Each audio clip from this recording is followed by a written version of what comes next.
চ' আপোনালোকেও যদি আগন্তক ADRE DME SSC APSC Indian army TET এনেকুৱা এক্সামছৰ কাৰণে যদি প্ৰিপাৰেশ্যন কৰি আছে দেন আপুনি আমাৰ পৰা নোট ল'ব পাৰে। আমি সকলোকে নোট প্ৰভাইড কৰি আছোঁ য'ত কাভাৰ হ'ব চব মানে ইণ্ডিয়ান গোটেই আৰু অল টপিক্স কাভাৰ হ'ব। মেথছ ৰিজনিং জিকে কাৰেণ্ট এফেয়াৰ্ছ ইংলিছ এই গোটেইবিলাক কাভাৰ হৈ যাব। তো যদি আপোনালোকক সেই নোটছবিলাক লাগে দেন ডেছক্ৰিপশ্যনত এটা লিংক আছে, তাত ক্লিক কৰি নোটছখিনি লৈ ল'ব পাৰে। আৰু সকলোৱে প্লিজ চেনেলটো ছাবস্ক্ৰাইব কৰি দিব। ধন্যবাদ। চ' আমিতো এতিয়া সকলোৱে জানো যে আগতে HSLCত ভাল ৰিজাল্ট হোৱা মানুহবিলাকক কি দিছিল, লেপটপ দিছিল।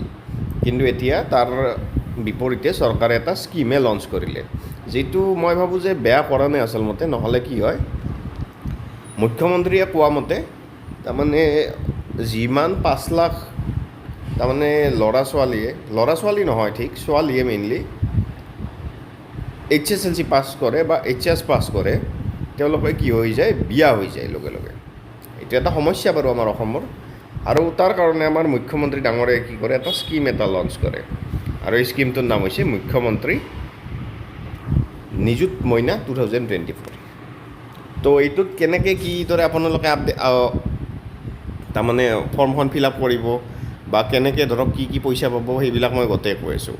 ফাৰ্ষ্ট চাই লওক মুখ্যমন্ত্ৰীয়ে কি কৈছিল। এটা আমি আঁচনি আনিছোঁ, এই আঁচনিটো মই মাসকলক ক'ব খুজিছোঁ, যিহেতু মেট্ৰিক পৰীক্ষা চলি আছে, এই আঁচনিটোৰ নাম হ'ল নিযুত মইনা। এনেকে অসমত আমি বহুত জাগাত কলেজ বনাইছোঁ, কিন্তু মই এটা কথা দেখা পাই আছোঁ যে 5 লাখ ল'ৰা ছোৱালী মেট্ৰিকত পাছ কৰে, তাৰে 2.5 লাখ ছোৱালী, কিন্তু কলেজত ইমান ছোৱালী নাযায়। 50,000 মান ছোৱালী কলেজত পঢ়ে, বাকী ছোৱালী হয় বিয়া হৈ যায়, নহ'লে ঘৰতে থাকি যায়। এইবাৰ আমাৰ লক্ষ্য হ'ল যে প্ৰতিগৰাকী ছোৱালীক আমি কলেজলৈকে আনিব লাগিব।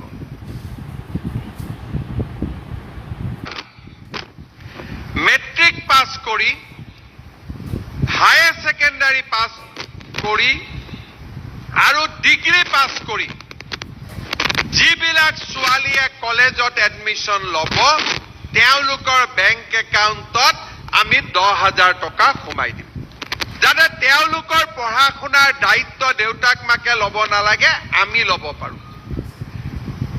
যদি ডিগ্ৰী পঢ়ে 12,500 টকা দিম, আৰু ইউনিভাৰ্চিটি যদি পঢ়ে আমি 15,000 টকা দিম। চ' দেখা পালেই নহয় মুখ্যমন্ত্ৰীয়ে কেনেকৈ ক'লে।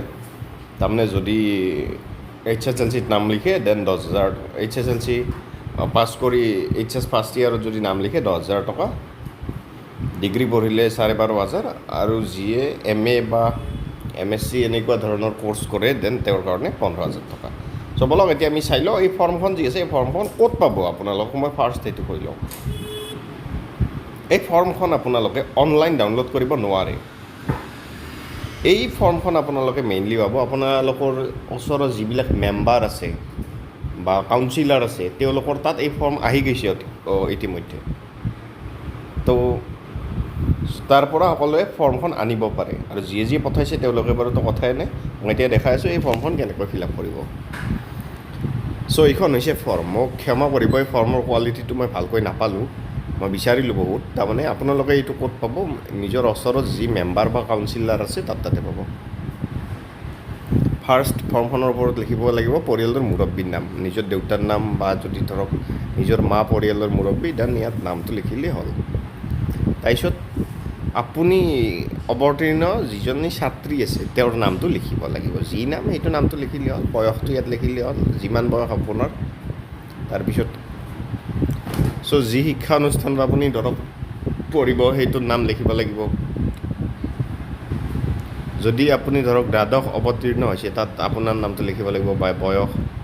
এইটো দশমত হ'লে এইখিনিত লিখিব লাগিব। আপুনি যদি ধৰক দ্বাদশ পাছ কৰিছে তেনে এইখিনিত লিখিব লাগিব। আৰু যদি ধৰক আপুনি গ্ৰেজুৱেশ্যন কৰিছে, তাৰমানে এতিয়া আপুনি মাষ্টাৰ ডিগ্ৰীৰ কাৰণে এপ্লাই কৰিব, দেন ইয়াত আপোনাৰ নামটো লিখিব লাগিব, আপোনাৰ সমষ্টিৰ নামটো লিখিব লাগিব।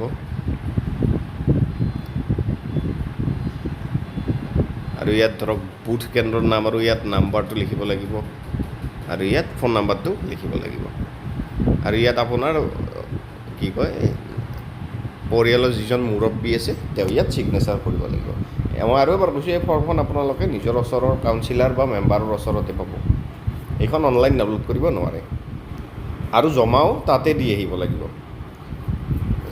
য'ত এটা কাম কৰিব তাতকৈ আপুনি ধৰক য'তে ফৰ্মখন লয় তাত ফিল আপ কৰি লগে লগে জমা দি দিব কাৰণ এইখন ফিল আপ কৰাটো ইমান এটা ডাঙৰ কথা নহয় চ' এইখিনিয়ে আছিলে আজি সকলোৱে প্লিজ চেনেলটো ছাবস্ক্ৰাইব কৰি দিব কিবা যদি কুৱেশ্যনছ আছে মোক ইনষ্টাগ্ৰামত দিব পাৰে তলত লিংক দিয়াই আছে ডিছক্ৰিপশ্যন বক্সত ইনষ্টাগ্ৰামৰ মোৰ পেজৰ আৰু যদি আগন্তুক APSC Assam direct recruit DME SSC TET Indian army এনেকুৱা এক্সামছৰ নোটছবিলাক লাগে দেন ডেছক্ৰিপশ্যনতে এটা লিংক আছে তাত ক্লিক কৰি লৈ ল'ব পাৰে ধন্যবাদ